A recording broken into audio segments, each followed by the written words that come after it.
Hi guys, how are you? कैसे हैं आप लोग? और आज आपके लिए लेके आए हैं हिंदी की मोस्ट इम्पोर्टेंट क्लास, जिसमें आज आप लोगों को छंद पढ़ाया जाएगा।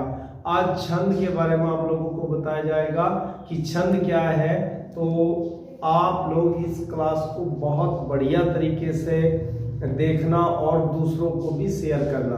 तो चलिए शुरू करते हैं छंद। देखिए छंद क्या होता है। सबसे पहले देखें, जब हम जो चीज पढ़ते हैं लिखते हैं उससे क्रमबद्ध और लय से बांध देते हैं तो वो छंद कहलाता है। अब छंद जो है, छंद का वर्णन कहाँ सबसे पहले हुआ तो वो ऋग्वेद में हुआ। अगर ये क्वेश्चन आए कि छंद का वर्णन सबसे पहले कहाँ हुआ है तो वो ऋग्वेद में हुआ है। बात समझ में आई? अच्छा, अगर आपसे पूछा जाए कि छंद शास्त्र के जनक कौन है तो इनके जनक हैं आचार्य पिंगल। इनके जनक कौन है? छंद शास्त्र के जनक कौन है? छंद शास्त्र के जनक कौन है? आचार्य पिंगल है। तो ये बात आप लोगों ने याद रखनी है। देखिए छंद शास्त्र के जो प्रथम प्रेरणा स्रोत भी आचार्य पिंगल है। अब आप ये देखें कि छंद शास्त्र को आप लोग क्या कहते हैं? तो छंद शास्त्र को या तो आप लोग वर्त कहेंगे या फिर आप लोग पिंगल कहेंगे। छंद शास्त्र को हम क्या कहते हैं? या तो वर्त कहते हैं या पिंगल कहते हैं। पिंगल इसलिए कहेंगे कि आधुनिक जो छंद शास्त्र है उसके जनक कौन है? आचार्य पिंगल है, तो इसलिए पिंगल है। वर्त इसलिए कहेंगे क्योंकि जो हम पढ़ते हैं वो एक लाइन टू लाइन होता है। ठीक है। इसके बाद हम देखते हैं कि छंद कितने हैं। तो मुख्य रूप से छंद 3 प्रकार के होते हैं। कितने होते हैं? 3 प्रकार के। मात्रिक छंद, वार्णिक छंद और मुक्तक छंद। ये 3 प्रकार के छंद होते हैं। देखिए, जहां मात्राओं की काउंटिंग हो वहां मात्रिक छंद होता है, जहां वर्णों की काउंटिंग हो वहां वार्णिक छंद होता है, और जो वर्ण और मात्रा की दोनों से मुक्ति हो वहां मुक्तक छंद होता है। अब आप लोग देखेंगे कि छंद के अंग कितने होते हैं। देखिए छंद के अंग देखें आप लोग, तो छंद के आप लोग अंग देखेंगे। अंग तो इसमें एक तो है आपका पाद या फिर चरण। दूसरा है वर्ण की मात्रा।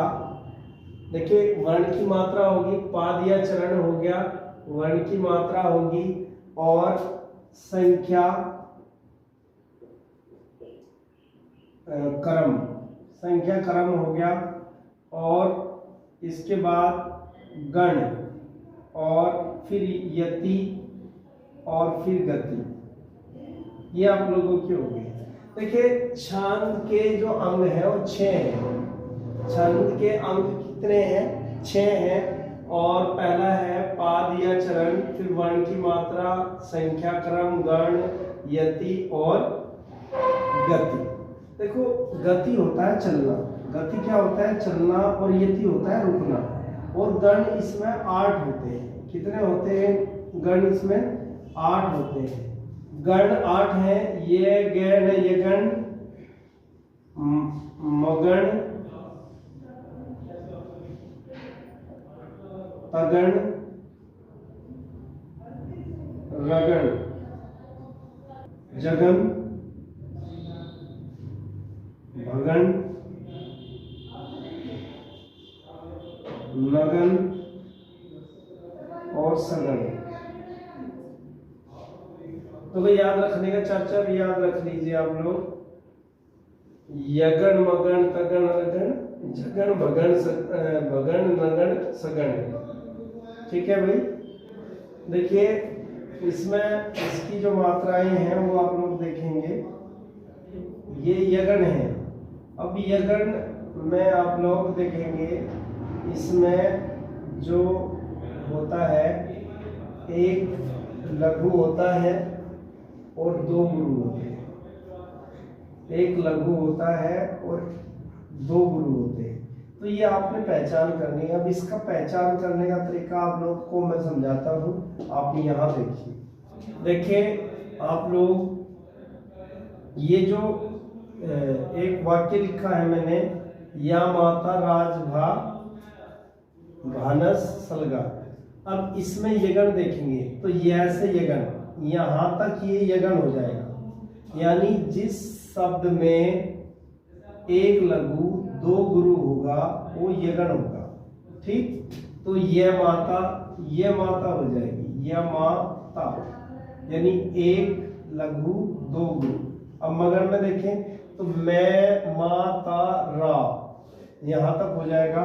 तो ये हो जाएगा गुरु गुरु गुरु, मगर में गुरु गुरु, तो ये बन जाएगा माता राज। तो ये बन जाएगा माता राज। फिर एक छोड़ते रहेंगे और एक पकड़ते रहेंगे। तो ये छोड़ दिया, ये छोड़ दिया। अब ये यहाँ ताराज, तो यहाँ तक आ जाएंगे ता राज। अब इसका आ जाएगा ता का गुरु, रा का गुरु और जय का लघु। फिर आगे बढ़ जाएंगे, ये छोड़ देंगे राजभा, तो ये आ जाएगा रा रा जय भा। तो इसमें गुरु, इसमें लघु, इसमें गुरु, तो गुरु लघु गुरु ऐसा आ जाएगा। फिर एक छोड़ देंगे, जय भान आ जाएगा, जय भान। तो इसमें आ जाएगा जय का लघु, भा का गुरु और ये। इसके बाद आगे आ जाएगा भयानस, भानस, भानस, भानस में आ जाएगा भा का गुरु, न का लघु, स का लघु, ये। फिर आगे न से ल, नस्ल, न से ल नस्ल। तो इसके दोनों नगण्य हो जाएंगे, दोनों लघु लघु हो जाएंगे। फिर सलगा, सलगा, सलगा, इसके आ जाएगा लघु लघु गुरु।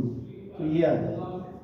देखिए ये यगन वगन तगन लगन जगन भगन नगन सगन। जब मैं आपसे बताऊंगा कि इस वाक्य के बाद में यगन होना चाहिए, तो यगन ऐसा शब्द होना चाहिए जैसे का, कै, मैं, आ, ता, का माता है। तो ये क्या है, यगन है, एक लघु दो गुरु। ठीक, तो आप लोग यहाँ ये आपके होंगे गण। यति कहते हैं ठहराव, किसको कहते हैं, ठहराव को कहते हैं, ठहराव, ठहराव को यति कहते हैं। और गति कहते हैं चलने को, लय को, गति कहते हैं लय को। तो ये बात आप लोगों ने पता चली कि छंद के कितने होते हैं, 6 होते हैं। अब मात्रिक छंद वो छंद है जिसमें मात्राएं काउंट की जाती हैं। वर्णिक छंद वो है जिसमें वर्ण और जो दोनों से मुक्त रहता है। अब छंद के जो प्रकार हैं 3 हैं। और मात्रिक जो छंद है, अब मात्रिक छंद है या वार्णिक छंद है, इनको आप लोग ऐसे रखेंगे जैसे सममात्रिक है, सममात्रिक, ठीक, अर्ध सममात्रिक है। और इसके बाद आप लिखेंगे विषम मात्रिक, विषम मात्रिक, ये देखिए आप लोग।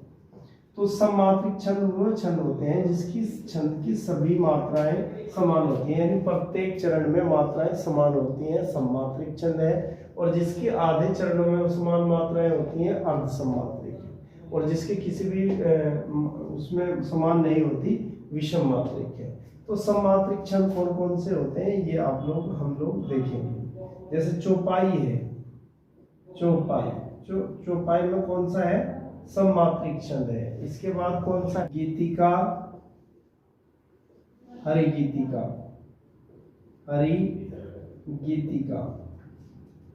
और ला और रोला के बाद है आपका राधिका। और इसके बाद अर्धसमात्रिक छंद में हम लोग देखेंगे, जैसे दोहा है, दोहे के बाद आप लोग देखें इसमें सोरठा है, सोरठा, और उसके बाद है आपका बरवे, बरवे, और उसके बाद है आपका उल्लाला, उल्लाला, उल्लाला। विषम मात्रिक छंद में आप लोगों का आता है छप्पे, छप्पाया और कुंडलिया, कुंडलिया, छप्पाया और कुंडलिया। तो गाइस हम इन सब का अध्ययन करेंगे कल नेक्स्ट वीडियो में, आप लोगों का इनका सबका अध्ययन करेंगे। तो आप इनको सबको उतार लें। एक बार फिर मैं रिवीजन के लिए आप लोगों को कहता हूँ, छंद जो है, छंद का सबसे पहला वर्णन ऋग्वेद में हुआ है। छंद शास्त्र के जनक आचार्य पिंगल हैं। छंद को शास्त्र वर्त भी कहा जाता है, या फिर वर्त भी कहा, छंद शास्त्र को वर्त भी कहा जाता है और पिंगल भी। छंद जो है 3 प्रकार के होते हैं, वार्णिक मात्रिक छंद, वार्णिक छंद और मुक्तक छंद। छंद के जो है 6 अंग होते हैं, पाद या चरण, वर्ण की मात्रा, संख्या और क्रम, गण, यति और गति। अगर हम गण की बात करें तो गण होते हैं 8। गण कितने होते हैं? 8 होते हैं। यगण, मगण, तगण, रगण, जगण, भगण, नगण और सगण। ये होते हैं या, माता, राज, भा, भानस, सरगम। ये इससे आप लोग इसे आसानी से याद कर सकते हैं। अब सममात्रिक छंद में हम देखते हैं चौपाई, गीतिका, हरिगीतिका, रोला और राधिका, ये सममात्रिक हैं। सममात्रिक छंद वो छंद होते हैं जिनमें सभी मात्राएं, सभी चरणों में समान मात्राएं होती हैं। अर्धसमात्रिक छंद वो छंद होता है जिसमें आधे चरणों में समान समान मात्राएं होती हैं। जैसे दोहा है, दोहे का उल्टा क्या है? सोरठा है, बरवे है, उल्लाला है। और विषम मात्रिक छंद में छप्पया और कुंडलिया है। तो एक एक को हम लोग गाइस नेक्स्ट वीडियो में आप लोगों से बात करेंगे, शेयर करेंगे आप लोगों को। तो आज की वीडियो ये आप लोगों की यही समाप्त होती है। तो प्लीज़ चैनल को आप लोग लाइक करें, शेयर करें और ज़्यादा से ज़्यादा सब्सक्राइब करें। Thanks for watch.